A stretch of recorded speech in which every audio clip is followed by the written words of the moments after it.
Ok, a ver, vamos a desempacar esto. Imagina por un momento que tienes una tubería rota, ¿ok? Y está inundando todo el piso de arriba de tu casa. Ajá, un desastre total. Y de pronto bajas y notas una mancha amarilla gigante de humedad en el techo de la sala. Y te pregunto, ¿qué haces?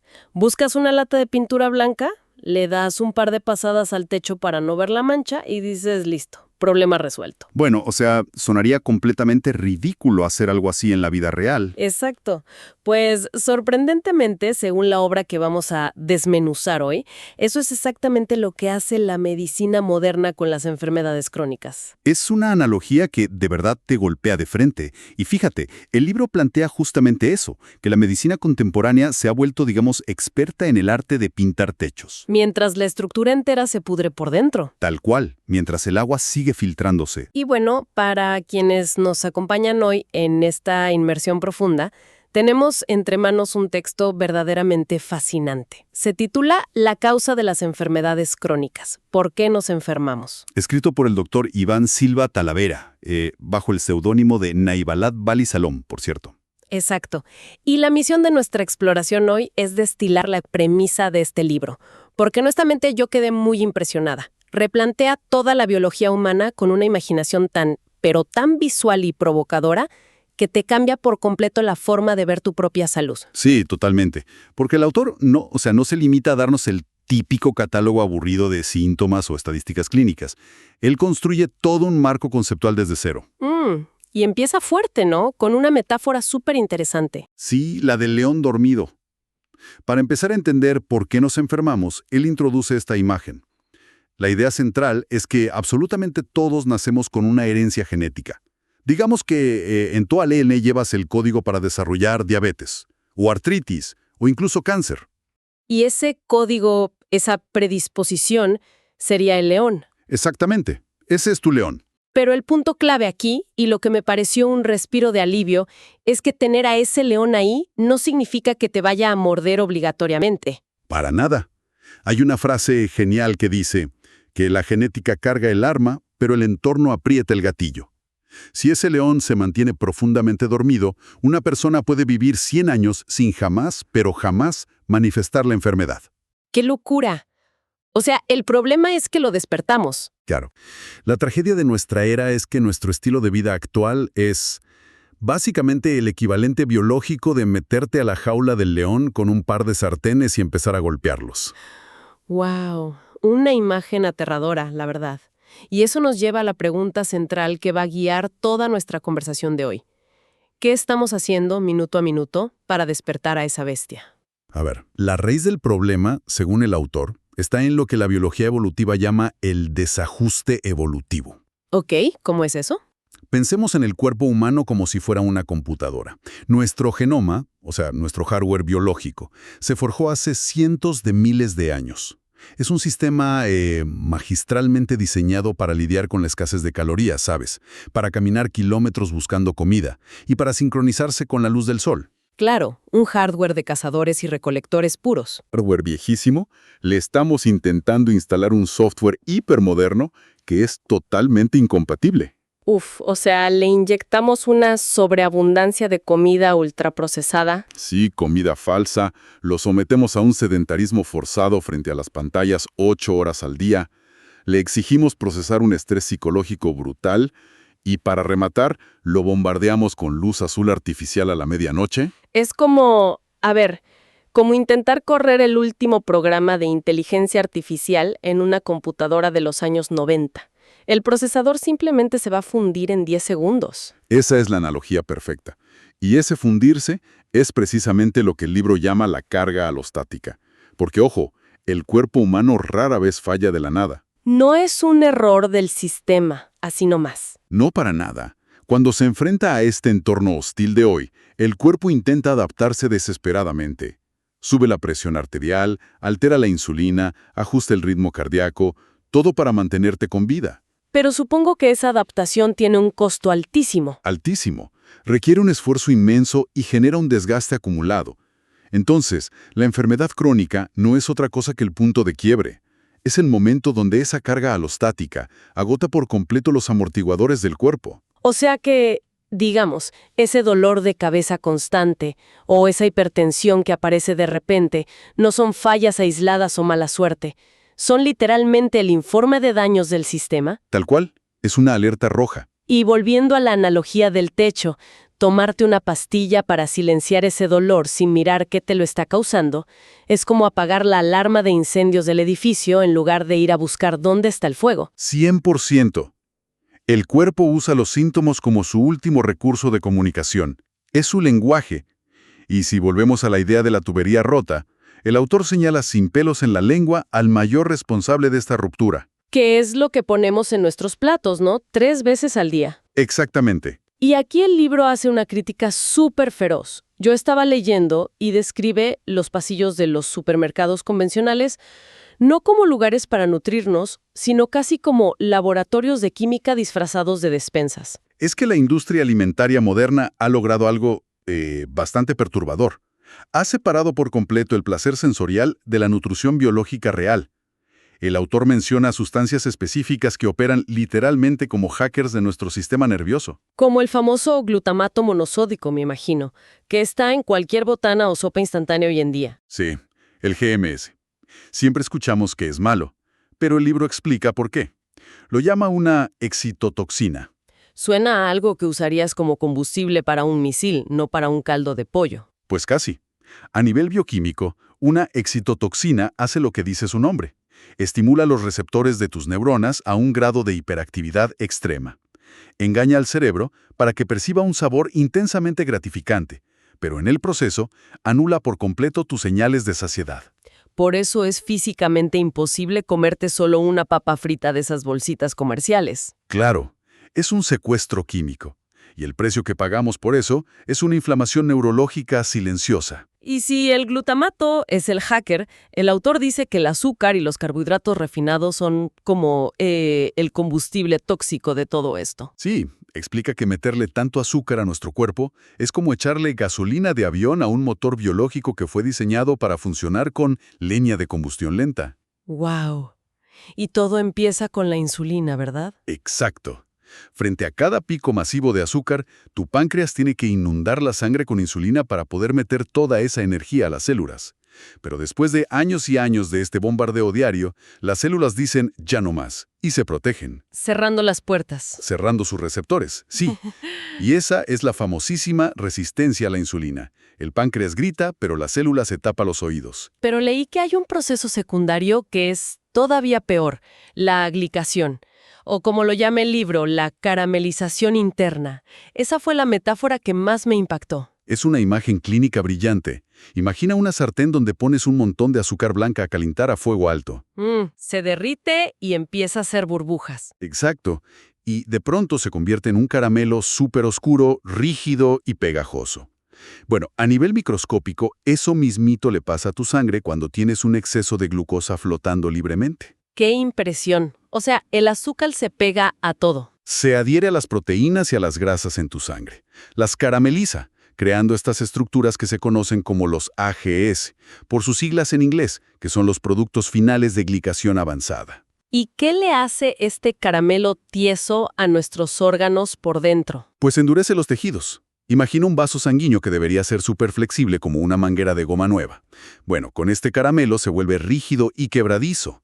Esa caramelización es lo que nubla el cristalino de los ojos en los diabéticos, daña los filtros de los riñones y hasta te arruga la piel, porque rompe el colágeno. Es literalmente un envejecimiento acelerado y oxidación desde adentro. Tal cual. A ver, pero detengámonos aquí un momento. Porque el libro entra a cuestionar, y bastante fuerte, un dogma nutricional monumental. Por décadas nos han repetido que la mantequilla y las grasas animales son los villanos que te tapan las arterias, y que los aceites vegetales de semillas son lo mejor para el corazón.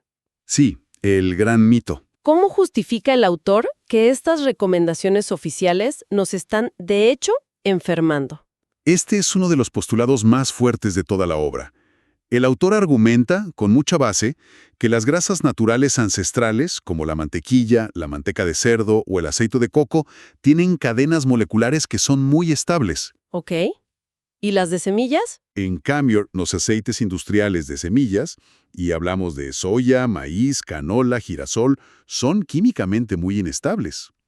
Piensa en esto. Para extraer aceite de una semilla diminuta y seca, la industria tiene que someterla a altísimas temperaturas, una presión altísima y, lo más grave, usar solventes químicos derivados del petróleo. Como el hexano que lo menciona ahí. Exactamente, el hexano. Y claro, el resultado llega al súper en una botella de plástico transparente, recibiendo luz artificial todo el día. Lo cual me imagino que empeora la oxidación. Muchísimo. Cuando tú compras ese aceite, a nivel molecular ya está oxidado, está rancio, aunque le pongan químicos desodolizantes para que no huela mal.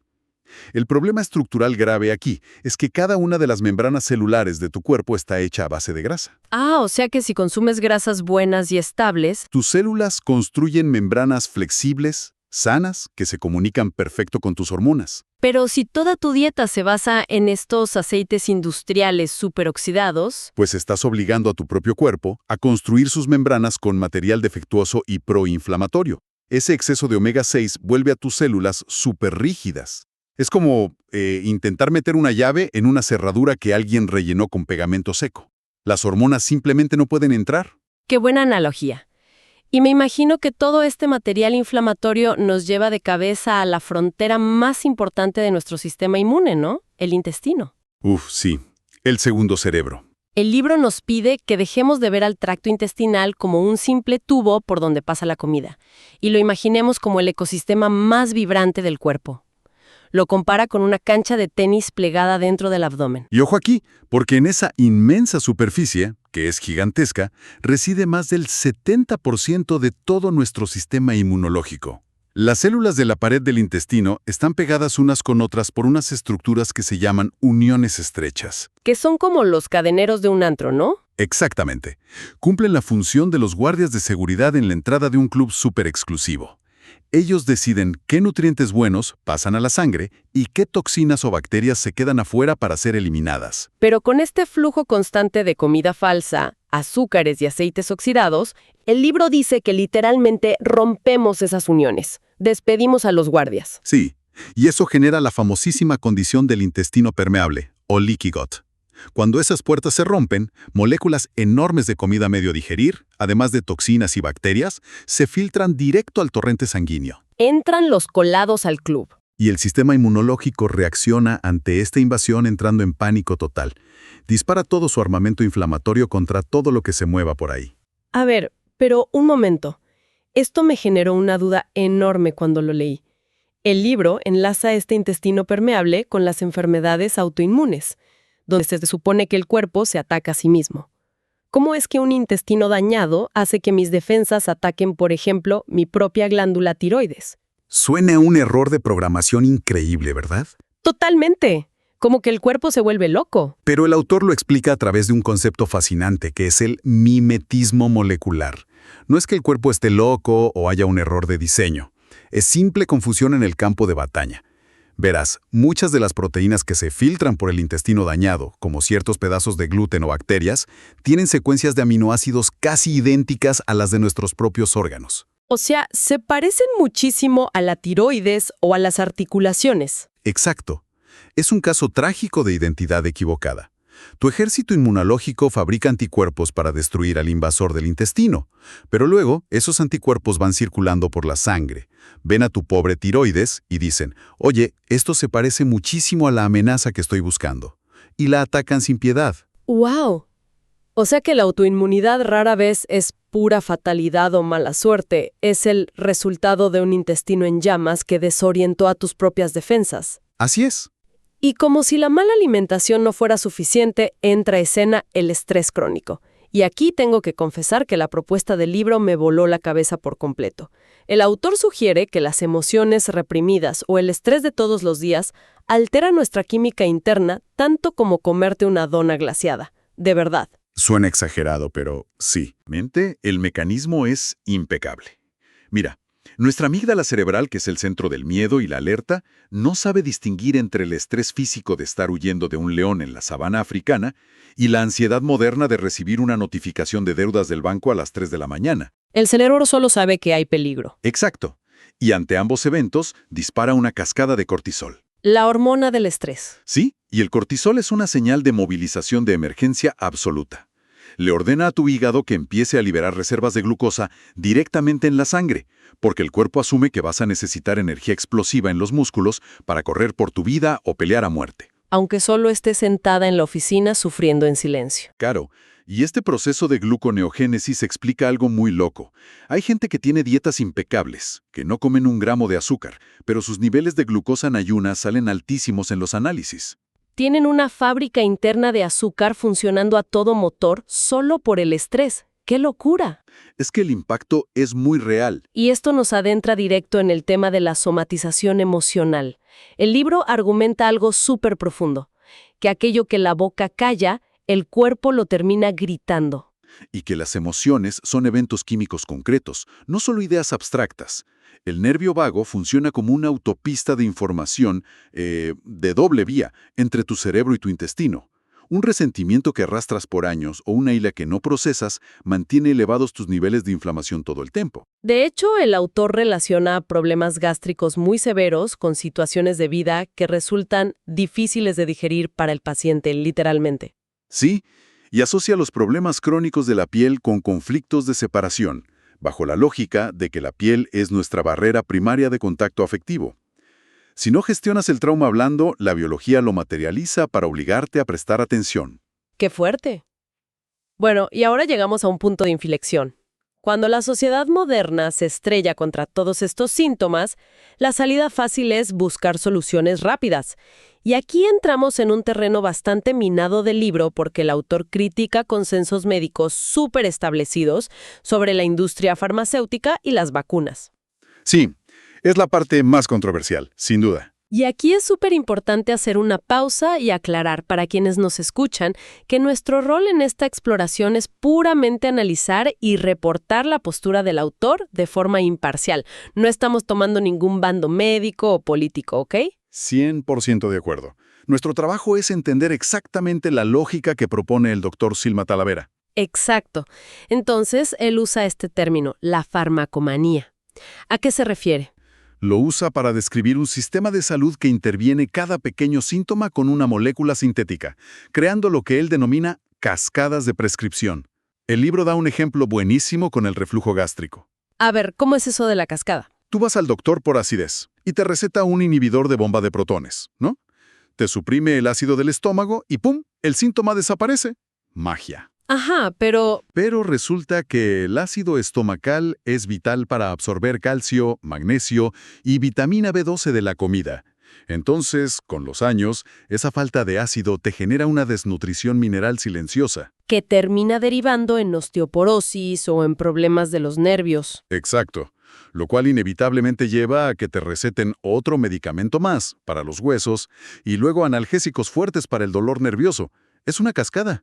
Por eso él promueve la deprescripción planificada, ir retirando los químicos poco a poco bajo supervisión, mientras reparas la causa metabólica real. Y luego aplica este mismo lente de análisis al calendario de vacunación masiva. El libro aboga por un principio estricto de precaución. Y vi que cita mucho la perspectiva de George Vitulhaucas, que es una figura de la homeopatía. Así es. El enfoque de Vitholcas se basa en la susceptibilidad individual de cada persona y en lo que llaman resonancia energética. Según esta óptica, las células de nuestro sistema inmune vibran a ciertas frecuencias. Y el argumento es que, al inyectar exactamente el mismo cóctel biológico a millones de personas, Ignorando si ya están inflamadas o cómo está su genética. exactamente, ignorando su estado actual, se rompe esa homeostasis, ese equilibrio celular. Pero el autor va más allá de la teoría de la energía. También menciona mecanismos físicos sobre los componentes de las vacunas, ¿verdad? Sí, se enfoca muchísimo en los adyuvantes, particularmente en las sales de aluminio. El propósito del aluminio en una vacuna es, por diseño, provocar una irritación, una respuesta inflamatoria fuerte para obligar al cuerpo a crear anticuerpos. Ok. Pero el autor clasifica este aluminio inyectado como un neurotóxico directo. Argumenta que, al saltarse todas las barreras digestivas que normalmente lo filtrarían y desecharían, viaja libremente por la sangre y puede acumularse en los tejidos nerviosos. ¿Y qué provoca esa presión inflamatoria constante desde que somos niños, según su visión? Él postula que esta sobreestimulación obliga al sistema inmune a desviarse hacia un tipo de respuesta conocida como TH2. Básicamente deja al cuerpo trabado en un estado de hipersensibilidad crónica. Que él correlaciona con la epidemia gigante que vemos hoy de asma o alergias súper severas. Exacto, enmarcándolo dentro de lo que se conoce como el síndrome ASIA, que es la inflamación autoinmune inducida por adyuvantes. Es definitivamente una postura radical frente a los consensos de salud pública. Pero todo este análisis parece converger en un mismo punto filosófico a lo largo del texto, que es recuperar la soberanía sobre la propia salud. Totalmente. Que el individuo vuelva a ser el dueño de su cuerpo. Que dejemos de tercerizar nuestra inmunidad a estímulos artificiales. Lo que nos lleva al último acto del libro. Si nuestro estilo de vida rompió la tubería y nos enfermó, ¿cuál es el plan para reparar la casa y lograr lo que él llama la coherencia biológica? Pues el rescate no empieza yendo a comprar 20 suplementos milagrosos, sino abriendo las vías de evacuación. El autor pone un énfasis enorme en reactivar los emuntorios. Un término que suena a la antigua Roma, te lo juro. ¿Qué son los emuntorios? Son nuestras vías naturales de drenaje y desintoxicación. El hígado, los riñones, el colon, los pulmones, la linfa. Si esos filtros están tapados, de nada te sirve comer la ensalada más orgánica del mundo. ¿Y cómo se destapan? Dejando de atacarlos, cesando el fuego amigo. Hay que retirar la carga tóxica, quitar los aceites oxidados, los azúcares. Y solo cuando apagas ese incendio constante, metes la nutrición sanadora ancestral. Como el caldo de huesos, que lo menciona como algo casi sagrado. Porque está cargado de colágeno y glutamina. Sirve como un pegamento natural para reparar esas uniones rotas del intestino permeable que mencionamos antes. Y una vez que estabilizas la parte física, la dieta, el libro entra a las medicinas gratuitas de la naturaleza, empezando por la recuperación de la arquitectura del tiempo, nuestros ritmos circadianos. Porque dormir no es solo cerrar los ojos y apagar la luz. Descansar en oscuridad total permite la secreción profunda de melatonina. Que, por cierto, el libro nos recuerda que no es solo una gomita que te comes para que te dé sueño. Para nada. La melatonina es descrita aquí como el antioxidante intracelular más potente que existe en la biología humana. Durante el sueño profundo entra a las mitocondrias, limpia la basura celular e incluso repara el ADN dañado. Pero, si te quedas viendo la luz azul del celular hasta la medianoche, destruyes instantáneamente su producción. Por completo. Y en esa misma línea de medicinas gratis, hace una defensa súper férrea de la exposición al sol. Que es interesante, porque le quita ese estigma de enemigo mortal que le han puesto muchos dermatólogos. Es que el contacto directo del sol con la piel desnuda es la única forma óptima de sintetizar vitamina D. El autor incluso insiste en que ni siquiera deberíamos llamarla vitamina. Es una hormona, ¿no? Es una hormona maestra. Es literalmente un interruptor genético que modula todo tu sistema inmunitario y le enseña a tus defensas cómo y cuándo deben actuar. Y luego está la parte que me pareció la más poética, pero a la vez súper científica del libro. La conexión física con la tierra. Dedica un buen espacio a la práctica del grounding, o conexión a tierra. Sí, el tema de caminar descalzos. Exacto. De primeras, escuchar que caminar descalzo en el pasto te baja la inflamación suena un poco, no sé, místico o esotérico. Pero ¿cuál es la mecánica física real que propone? Es biofísica pura y dura.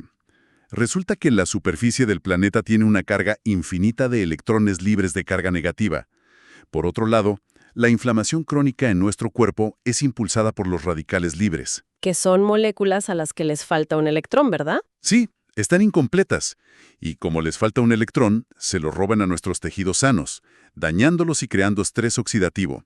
Básicamente en la vida moderna estamos cargados positivamente, pero de una forma muy dañina. Entonces, al caminar descalzos... Al pisar la tierra, la arena o el pasto, nuestra piel actúa como un cable conductor. El cuerpo absorbe esos electrones libres de la tierra y neutralizan la inflamación inmediatamente. Es idéntico a enchufar una batería para descargar la estática. Y lo más loco es que el autor vincula esto con la resonancia Schumann. Que es la frecuencia electromagnética de la Tierra que pulsa a 7.83 Hz. Pero ¿por qué nos importa ese número exacto? Porque ese latido de la Tierra coincide asombrosamente con la frecuencia de las ondas cerebrales alfa y teta de los humanos, que son las ondas de la regeneración y la relajación profunda. O sea que nuestro cerebro evolucionó sintonizado a ese canal. Exactamente. Y hoy vivimos flotando en pisos de concreto, usamos zapatos con suela de goma que nos aíslan por completo y estamos bañados en señales de Wi-Fi que interfieren con esa conexión. Y sumando todo esto, el movimiento funcional, la comida real, respirar para activar el nervio vago, tenemos el mapa completo de sanación del autor. Pero claro, intentar hacer todo esto perfecto suena a una receta para volvernos locos de estrés. Sería imposible. Y ahí es donde el libro te salva con la regla del 90-10. Que es esta obsesión enfermiza por la pureza absoluta. Te dice, la biología busca coherencia, no perfección. Si el 90% del tiempo honras el diseño evolutivo de tu cuerpo, Tu sistema recupera sus amortiguadores, se vuelve resiliente otra vez. y ese 10% restante te permite vivir la vida, salir a cenar, ir a una fiesta y ser flexible, sin que el león genético se despierte y te muerda. Me parece que ese es el resumen perfecto. Y fíjate, aunque hoy no estemos haciendo un comercial de libro, de verdad creo que La causa de las enfermedades crónicas nos hace una invitación urgente y súper atractiva. Nos pide dejar el rol de víctimas pasivas que solo esperan a que una máquina les arroje un diagnóstico triste. Nos invita a ser los arquitectos de nuestra propia biología. Exacto. A escuchar los susurros sutiles del cuerpo, ¿sabes? Esa mala digestión o la erupción rara en la piel antes de que se conviertan en gritos de auxilio en un hospital. Es un enfoque que te devuelve el poder y el control. Y esto me deja con una idea bastante provocadora para cerrar, que creo que van mucho más allá de lo que comemos. Si aceptamos que esta epidemia de enfermedades crónicas no es una falla de nuestro ADN, sino el cuerpo humano intentando sobrevivir a un entorno moderno, químico y estresante que es profundamente tóxico, Ajá, ¿hacia dónde va eso? ¿qué pasaría si la próxima gran evolución de la humanidad no tuviera nada que ver con poner chips en el cerebro o con biotecnología carísima? ¿Qué tal si el verdadero salto evolutivo fuera un rediseño radical, desde cero, de nuestras ciudades, de las escuelas y de los horarios de trabajo? ¡Wow! Construirlos ya no para exprimir la máxima eficiencia comercial o industrial, sino moldeados pura y estrictamente alrededor de los límites y los ritmos naturales de nuestra biología. Si tomamos en serio la tesis de este libro, esa visión que planteas no solo sería revolucionaria, sería literalmente la única medicina preventiva a largo plazo que realmente funcionaría. Así es. Para todas las personas que nos acompañaron hoy en este análisis, la invitación queda abierta. Sigan cuestionando los paradigmas de siempre, sigan escuchando a su cuerpo con curiosidad y, sobre todo, permítanse maravillarse con el nivel de ingeniería perfecta que hay en ustedes.